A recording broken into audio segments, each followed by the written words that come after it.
Let us start today's topic.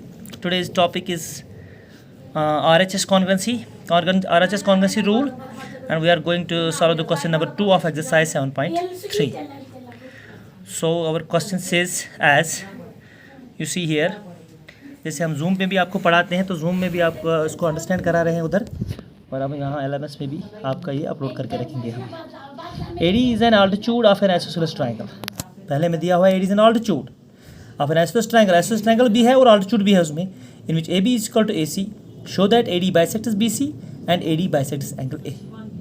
पहले आपको समझाएंगे इसका मतलब क्या है. AD is an altitude, यहाँ AD एक altitude है, एक शक्ल में दिया हुआ है 90 डिग्री है, तो AB इसका AC के बराबर because it is an isosceles triangle. ये दो चीज़ें उधर से ही आपको मिल रहे हैं. तो अब आपको साबित करना है कि AD bisects BC and AD bisects angle A, यानी BC is equal to CD and BAD angle is equal to angle CAD. ये दो एंगल आपस में बराबर हैं और ये पार्ट इस पार्ट के बराबर ही हमें निकालना है.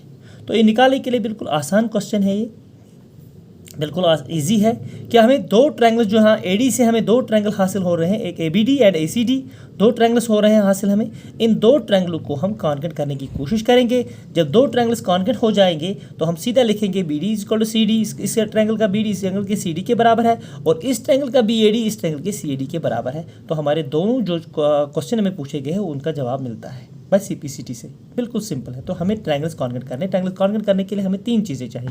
तो वो तीन चीज़ हम देखेंगे अब नीचे कैसे किया हमने. तो गिवन हम जैसे मैंने पहले भी बताया कि हम क्वेश्चन से लेते हैं. गिवन सीधा लिखेंगे AD is an altitude of an isosceles triangle ABC in which AB is equal to AC, AB is equal to AC. So या also that is या so एंगल ADB जो है, ADB जो है और ACDC जो है, ये दो एंगल जो है वो 90 डिग्री के बराबर है. ये हम गिवन में ही लिख सकते हैं कि because it is an altitude की वजह से इट्स एन altitude. सो हमें शो क्या करना है, फर्स्ट पर second part AD bisects BC.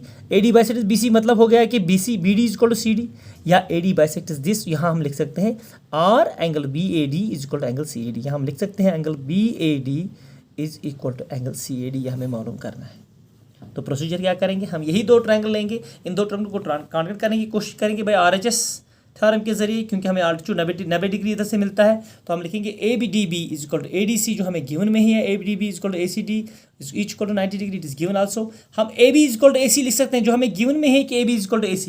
तो हम इसको हाइपोटेन्यूज भी लिख सकते हैं because they are opposite to the right angle. Right angle के अपोजिट में है तो हाइपोटेन्यूज बन जाता है. तो hypotenuse AB is equal to hypotenuse AC, तो ये भी गिवन है. तो तीसरा पार्ट जो हमें निकलता है that is AD is equal to AD के बराबर कॉमन है. ओके तो हमें तीनों चीज़ें मिल गए. तो हम लिखेंगे triangle this ABD is congruent triangle ACD by RHS congruency rule और RHS कॉन्ग्रुएंसी. तो जब ट्रायंगल्स कॉन्ग्रुएंट होंगे तो हम सीधा लिखेंगे BD is equal to CD. इसका BD इसके CD के बराबर है by CPCT which implies AD bisects BC. जब ये बराबर निकल गए उसका मतलब है AD इसको बाइसेक्ट कर रहा है BC को. Also BAD is equal to CAD by CPCT. यही इन्हीं दो ट्रायंगलों के पार्ट्स हैं. तो जब कॉरस्पॉन्डिंग पार्ट्स ऑफ कॉन्केंट ट्रायंगल्स दोबारा बराबर निकल गए, क्योंकि कॉन्केंट ट्रायंगल्स हैं, ये बराबर निकल गए, इसका मतलब है कि AD बाइसेक्ट्स एंगल A. तो AD एंगल A को बाइसेक्ट करता है. तो वेरी सिंपल क्वेश्चन है. हमें ट्रायंगल्स कॉन्केंट करने, ट्रायंगल्स कॉन्केंट करने के बाद हम CPCT से हम वो दोनों जवाब आपको मिल सकते हैं जैसे मैंने अभी दिखाया. That is all. Thank you.